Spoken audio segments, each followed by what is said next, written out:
রাসূলুল্লাহর একজন সাহাবীর নাম ছিল যায়েদ ইবনে সাবিত। কি নাম কন্ত? আবার কর। এই সাহাবীর বয়স যখন 16, তখন আল্লাহ রাসূল সাল্লাল্লাহু আলাইহি ওয়াসাল্লাম ইন্তেকাল করছেন। তো নবীজির জামানায় যারা কোরআন শরীফ লিখতেন নবীজির নির্দেশে, কাতেবে ওয়াহি বলতো, এর মধ্যে 1 নম্বর ছিলেন এই মিয়া, এই ছোট মিয়া।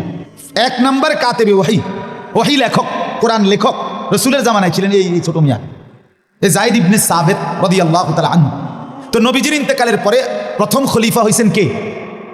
কথা কন। সিদ্দিক রাদিয়াল্লাহু তাআলা আনহু, এই তিনি। ওনার আমলে একটা যুদ্ধ হয়েছিল ভণ্ড এক নবীর বিরুদ্ধে, মুসাইলামাতুল কাজ্জাব। ওই যুদ্ধে রাসূলুল্লাহ সাল্লাল্লাহু আলাইহি ওয়াসাল্লামের প্রায় 400-র চাইতে বেশি হাফেজে কোরআন সাহাবী শাহাদাত বরণ করছে। ফলে সাহাবায়ে কেরাম মাশওয়ারা করে সিদ্ধান্ত নিছে, হাফেজে কোরআন যেভাবে শহীদ হয়েছে, ভবিষ্যতে কোরআনুল কারীম পূর্ণ একসাথে পুরা কোরআন লিপিবদ্ধ না করাইলে পরবর্তী সংরক্ষণ কষ্ট হয়ে যাবে। সর্বসম্মতিক্রমে সিদ্ধান্ত হয়েছে কোরআনুল কারীম পুরাটা একসাথ করবে। মানে এর আগে নবীজির জামানায় লেখা আছে কিন্তু আলগা আলগা, ওনার কাছে 10 আয়াত, ওনার কাছে 1 সূরা, ওনার কাছে 2 আয়াত, ওনার কাছে 4 আয়াত, এরকম বুঝছেন নি? একসাথে কারো কাছে নাই নবীজির জামানায়। এই আবু বকর সিদ্দিক প্রথম উদ্যোগ নিলেন ওনার খেলাফত আমলে, যার কাছে যা আছে সব সংগ্রহ করবে।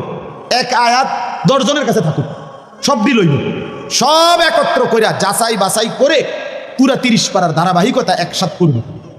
কাজটা কি আপনি 10 টাকার বুট কিনুন খামখেয়ালি? এই 1.25 লাখ সাহাবীর প্রত্যেকের থেকে সংগ্রহ করা, এগুলোর যাচাই বাছাই করা, এগুলোর ধারাবাহিকতা ঠিক করা বিশাল কাম না? কথা বলেন না? কেন এই কামটা করবে কে? এটার মানে হেড অফ দ্য ডিপার্টমেন্ট, প্রধান কে হবে? এটা প্রথম কামটা করবে কে? হযরত আবু বকর সিদ্দিক রাদিয়াল্লাহু তাআলা আনহু প্রথম নাম প্রস্তাব করলেন এই 16 বছরের তাগড়া জওয়ান যায়েদ ইবনে সাবিত। বলে ওরে ডাক দাও। ওনারে আনছে। হযরত আবু বকর সিদ্দিক জিজ্ঞেস করছেন, যায়েদ বলো তো তুমি পারবা নি ডাকো এই কোরআন সংকলনের এই বিশাল কাজ তুমি করতে পারবা কিনা? আমি যে কথাটা বুঝাইতে চাইছি আমার ভাই শুনেন। ওই সাহাবী বলতেছে, আমিরুল মুমিনিন আবু বকর সিদ্দিক, আপনি যদি আমাকে বলেন এই চোখের সামনের পাহাড়টা কাইটা আরেকখানে স্তূপ দিতে, আমি যায়েদ সেটাও পারবো ইনশাআল্লাহ।